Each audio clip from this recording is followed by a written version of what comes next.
আসসালামু আলাইকুম ভিউয়ার্স। আজ আমরা শিখব right form of verbs. Right form of verbs এর আমরা আজকে কিছু বেসিক নিয়ম শিখব বা বেসিক রুল বলতে পারেন, যেগুলো একেবারে না হলেই আমাদের চলে না বা যেগুলো হলে মোটামুটি পরীক্ষায় পাসটা করা যায়। আমরা সেই রুলসগুলো আজকে দেখব। আচ্ছা, চলুন শুরু করা যাক তাহলে। প্রথমে ১ নম্বরে সাবজেক্ট থার্ড পারসন ও সিঙ্গুলার নাম্বার হলে ভার্বের শেষে এস বা ইএস যোগ হয়।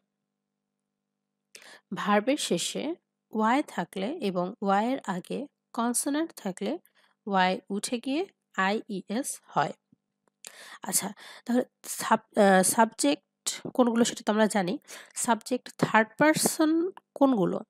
থার্ড পারসন বা সিঙ্গুলার নাম্বার কোনগুলো সেগুলো আমরা দেখি। হি, শি, ইট বা হতে পারে দ্য বয়, দ্য গার্ল বা রহিম, করিম, এগুলো সবই হলো থার্ড পারসন সিঙ্গুলার নাম্বার। বা দ্য বুক, এটাও কিন্তু একটা singular number, third person singular number. আর আহ, এখানে একটা এক্সাম্পল দেওয়া আছে, he go to school everyday. এই ব্র্যাকেটের ভার্বটা এখানে হয়ে যাবে গোজ, কারণ এটি থার্ড পারসন সিঙ্গুলার নাম্বার, অর্থাৎ ভার্বের শেষে ইএস যুক্ত হয়েছে এখানে। যদি এখানে এমন কোনো ভার্ব থাকতো যেটা শেষে ওয়াই রয়েছে, তাহলে সেটা উঠে গিয়ে সেখানে আইইএস যুক্ত হতো, যদি সেটা মানে যদি সেই ওয়াই এর আগে কনসোনেন্ট থাকতো। যেমন হতে পারতো যে স্টাডি, স্টাডি একটা ভার্ব, স্টাডির শেষে রয়েছে ওয়াই, তার আগে রয়েছে ডি, ডি একটা কনসোনেন্ট, তাহলে সেটা হয়ে যাবে কি আইইএস, স্টাডিজ, স্টাডিজ বানানো হবে STUDIES। ঠিক এভাবে ওয়াই থাকলে ওয়াই উঠে গিয়ে সেখানে আইইএস যুক্ত হয়। এছাড়া সাবজেক্ট যত রকমের থার্ড পারসন সিঙ্গুলার নাম্বার রয়েছে সেগুলোর হয় শেষে এস অথবা ওয়াই থাকে। যেমন ধরুন যদি ইট থাকে তাহলে ইটস হতে পারে, বা আরো অন্যান্য যেসব ভার্ব রয়েছে আহ, এটা আপনাকে দেখে বুঝতে হবে বা জানতে হবে যে কোনটা শেষে এস হয় বা কোনটা শেষে ইএস হয়, কারণ এটার মানে স্পেসিফিক কোনো নিয়ম আসলে দেওয়া সম্ভব নয়, এরকম কোনো নিয়ম এখনো পর্যন্ত তৈরি হয় নাই। আচ্ছা, এরপর আমরা সেকেন্ড রুলটা দেখব। সেকেন্ড রুল হচ্ছে ইউনিভার্সাল ট্রুথ, হ্যাবিচুয়াল ফ্যাক্ট, এগুলো যদি বোঝায় তাহলে প্রেজেন্ট ইনডিফিনিট টেন্স হয়। ইউনিভার্সাল ট্রুথ অর্থাৎ চিরন্তন সত্য বাক্য, যে সত্য বাক্যগুলো কখনো পরিবর্তিত হবে না। বা হ্যাবিচুয়াল ফ্যাক্ট বা অভ্যাসগত কর্ম, মানে আমাদের যেগুলো অভ্যাস সেগুলো যদি বোঝায় তাহলে ভার্বটি প্রেজেন্ট ইনডিফিনিট টেন্সে হবে। এখানে একটি এক্সাম্পল দেওয়া হয়েছে, দ্য সান গিভ আজ লাইট, ব্র্যাকেটের ভার্বটি হয়ে গিয়েছে গিভস, দ্য সান গিভস আজ লাইট। ওকে, এটা গিভেন হতে পারতো, গেভ হতে পারতো, তা না হয়ে গিভস হয়েছে। তার কারণ হচ্ছে এটি একটি চিরন্তন সত্য বাক্য, মানে ইউনিভার্সাল ট্রুথ, এটা কখনোই পাস্ট বা ফিউচার টেন্স হবে না। এখানে গিভস হয়েছে কেন? কারণ the sun third person singular number, যার কারণে গিভস হয়েছে, কিন্তু এটা কখনোই পাস্ট বা ফিউচার হবে না। এটা সবসময় সত্য এবং এটা সবসময় প্রেজেন্ট ইনডিফিনিট টেন্সে থাকবে। বা যদি আপনার কোনো অভ্যাস বোঝায়, যেমন I go to school everyday. Okay, এটা আই গান টু স্কুল এভরিডে এরকম তো হয় না, হবে I go to school everyday. Okay, এরপর নেক্সট রুল, অ্যাট প্রেজেন্ট অর্থাৎ বর্তমানে কোনো কাজ চলছে বোঝাতে ভার্বের প্রেজেন্ট কন্টিনিউয়াস টেন্স হয়। অর্থাৎ একটা কাজ এই মুহূর্তে চলছে যদি বোঝায়, সেই ক্ষেত্রে আপনার ভার্ব বসানোর জন্য আপনাকে শেষে উল্লেখ করা থাকবে, বা শেষে হোক বা যেখানেই হোক, প্রথমে হতে পারে, বাক্যের যে কোনো জায়গাতে হতে পারে, উল্লেখ করা থাকবে নাও, অ্যাট দিস মোমেন্ট, এরকম কিছু কথা উল্লেখ করা থাকবে, যেটা দ্বারা আপনি বুঝতে পারবেন যে কাজটি বর্তমানে হচ্ছে। অর্থাৎ যদি এরকম হয় তাহলে ভার্বের প্রেজেন্ট কন্টিনিউয়াস টেন্স হবে। এক্সাম্পল হিসেবে, হি রিড এ বুক নাও, এখানে নাও দেওয়া আছে, অর্থাৎ বোঝাই যাচ্ছে যে কাজটি এখন, মানে বর্তমানের কথা বোঝাচ্ছে, তাহলে এটি হবে হি ইজ রিডিং এ বুক নাও। যেহেতু বর্তমান সময়ের উল্লেখ দেওয়া হয়েছে তার কারণে এখানে ইজ রিডিং হয়েছে। ইজ রিডিংটা কি? Present continuous tense. ওকে, এরপর নেক্সট রুল, কোনো সেন্টেন্সে যদি হ্যাভ, হ্যাজ অথবা হ্যাড থাকে তাহলে ভার্বের পাস্ট পার্টিসিপল হয়। Example, he has finished the work. এটার ভার্বের সঠিক ফর্মটা হবে he has finished the work. Finished কেন হয়েছে? বাক্যে হ্যাজ আছে তার কারণে। যদি হ্যাভ থাকতো তাহলেও হতো, হ্যাড থাকলেও ফিনিশড হতো। ফিনিশড হচ্ছে ফিনিশের পাস্ট পার্টিসিপল। ধরুন যদি দেওয়া থাকতো I have do the work, তাহলে এটা সঠিক ফর্ম হতো I have done the work. Okay, next, just now, already, yet, ever, lately, recently এগুলো যদি থাকে তাহলে ভার্ব প্রেজেন্ট পারফেক্ট টেন্সে হবে। Example, I see him recently. এখানে রিসেন্টলি উল্লেখ রয়েছে, অর্থাৎ এই বাক্যটি প্রেজেন্ট পারফেক্ট টেন্সে হবে। প্রেজেন্ট পারফেক্টের স্ট্রাকচারটা কেমন? হ্যাভ প্লাস ভার্বের পাস্ট পার্টিসিপল, অর্থাৎ এই বাক্যে হয়েছে কি I have seen him recently.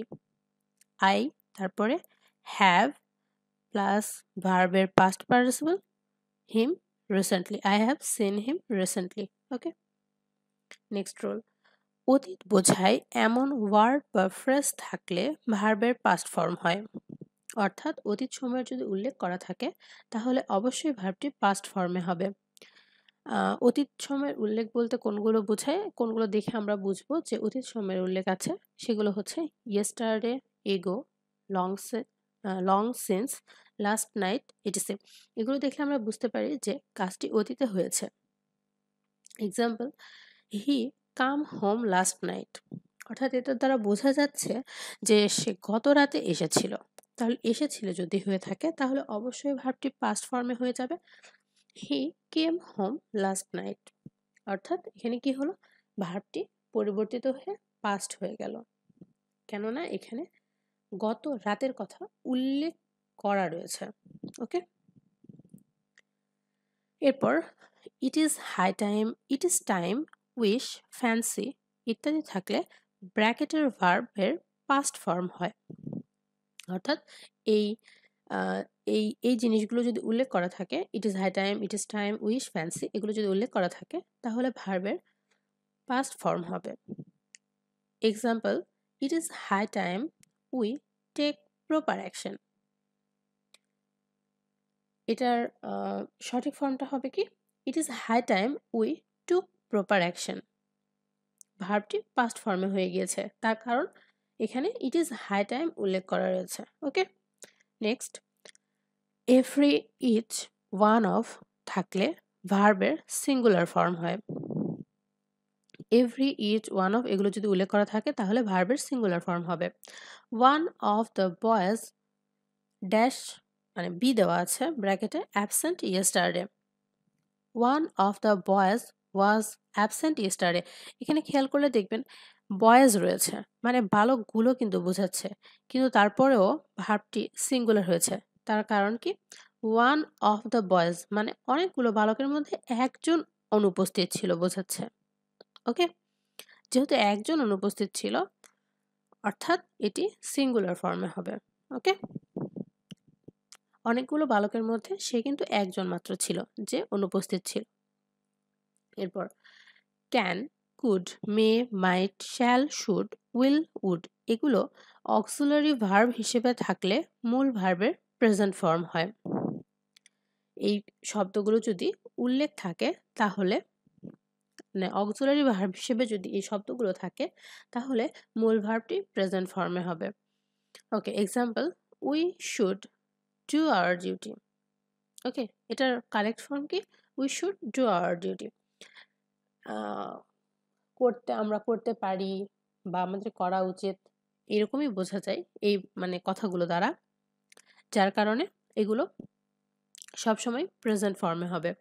তাহলে এই কয়েকটি কথা আমাদের সবসময় মুখস্থ রাখতে হবে। Can, could, may, might, shall, should, will, would এগুলো যদি অক্সিলারি ভার্ব হিসেবে থাকে তাহলে অবশ্যই মূল ভার্বের প্রেজেন্ট ফর্ম হবে। ওকে, নেক্সট, সেন্টেন্সে সাবজেক্ট এর নাম্বার যদি সিঙ্গুলার হয় তবে ভার্ব সিঙ্গুলার হবে, আর সাবজেক্টের নাম্বার যদি প্লুরাল হয় তাহলে ভার্ব প্লুরাল হবে। আচ্ছা, এক্সাম্পল, ফার্স্ট এক্সাম্পলটা হচ্ছে the price of rice dash costly. The price of rice is costly. কারণ দ্য প্রাইস, কারণ এখানে দামের কথাটা বোঝাচ্ছে, চালের দাম। The price of rice is costly, প্রাইসটা কিন্তু সিঙ্গুলার নাম্বার, যার কারণে এখানে ভার্বটি হয়েছে is costly. Next example, the leaves of the tree dash dry in winter. The leaves of the tree are dry in winter. The leaves মানে পাতাগুলো, গাছের পাতাগুলো, এগুলো হচ্ছে প্লুরাল ফর্ম, যার কারণে ভার্বটি হয়েছে আর। এখানে কিন্তু ট্রির উপর ডিপেন্ড করবে না ভার্বটি কি হবে, বলেছে the leaves of the tree মানে গাছের পাতাগুলো, পাতাগুলোকে ইন্ডিকেট করা হচ্ছে, যার কারণে ভার্বটি প্লুরাল ফর্মে হবে। আর প্রথম এক্সাম্পলে চালের উপরে ইন্ডিকেট করা হচ্ছে না, ইন্ডিকেট করা হচ্ছে চালের দামের উপরে। ওকে, দামটি সিঙ্গুলার। এর পরের বাক্য, পরের রুলস দেখি। একই লেন্থ দৈর্ঘ্য, একই দৈর্ঘ্য, ওজন বা পরিমাপ বা প্লেস বা জায়গা বোঝালে সাবজেক্ট দেখতে প্লুরাল হলেও ভার্বটি সিঙ্গুলার হবে। যেমন এক্সাম্পল হিসেবে আছে 50 miles be a long way. Correct form হচ্ছে 50 miles is a long way. এখানে মাইলস দেখতে প্লুরাল মনে হলেও 50 মাইলস এটা দেখতে প্লুরাল মনে হচ্ছে, কিন্তু তারপরও এখানে কিন্তু সিঙ্গুলার ফর্ম হবে ভার্বের, কেননা এটি হচ্ছে একই রকম দৈর্ঘ্য বোঝাচ্ছে। 50 হোক বা 100 মাইল হোক বা আরো যত বেশি হোক না কেন, এখানে ভার্বটি সিঙ্গুলার ফর্মে হবে। বা কোনো জিনিসের পরিমাপ যদি বোঝায় কয়েক কেজি বা অনেক কয়েক টন এরকমও যদি বোঝায়, তারপরেও কিন্তু ভার্বটি সেখানে সিঙ্গুলার ফর্মে হবে। বা কোনো জায়গার ক্ষেত্রেও এরকম সিঙ্গুলার ফর্মে হবে ভার্বটি, যখন জিনিসটা দেখতে যদিও প্লুরাল, তারপরে যখন একই রকম জিনিস বোঝায় তখন সেক্ষেত্রে ভার্বটি সিঙ্গুলার ফর্মে হবে। আওয়ার লাস্ট রুল, আমাদের বেসিক রুলগুলোর মধ্যে এটি হচ্ছে আমাদের লাস্ট রুল। কোনো সেন্টেন্স যদি দেয়ার দিয়ে শুরু হয় এবং তারপরে যদি সিঙ্গুলার নাম্বার থাকে তাহলে দেয়ারের পর ভার্ব সিঙ্গুলার হয়, প্লুরাল নাম্বার থাকলে ভার্ব প্লুরাল হয়। যেমন there be a high school in our village, এটির কারেক্ট ফর্ম হচ্ছে there is a high school in our village. এখানে দেয়ারের পর ইজ বসার কারণ হচ্ছে এ হাই স্কুল মানে একটি হাই স্কুল রয়েছে, আমাদের গ্রামে একটি হাই স্কুল রয়েছে। There is a high school, একটা হাই স্কুল থাকার কারণে এখানে ভার্বটি ইজ হয়েছে। নেক্সট উদাহরণে দেখি আমরা, there be two high schools in our village, এখানে দুইটা হাই স্কুল রয়েছে, যার কারণে there are two high schools in our village. Okay, এই 12টি রুল হলে আমরা মোটামুটি right form of verb cover করতে পারি, বা এই কয়েকটা হলে আমাদের মোটামুটি 5টা হয়ে যায়। এর চেয়েও বেশি আমাদের জানা প্রয়োজন। রাইট ফর্ম অফ ভার্বের আসলে অনেকগুলো রুলস আছে, কিন্তু তারপরেও যারা অনেক বেশি পড়তে চায় না বা একটু অল্পের মধ্যে হয়তো বা পাস মার্কটা উঠানোর চেষ্টা করে, তাদের জন্য এই ভিডিওটাকে একটু ছোট করে বা রুলগুলোকে একটু শর্ট ফর্মে আনার চেষ্টা করেছি। অবশ্যই ভিডিওটি দেখবেন এবং ভালো লাগলে শেয়ার করবেন, লাইক করবেন এবং কমেন্ট করে জানাবেন অবশ্যই। ধন্যবাদ।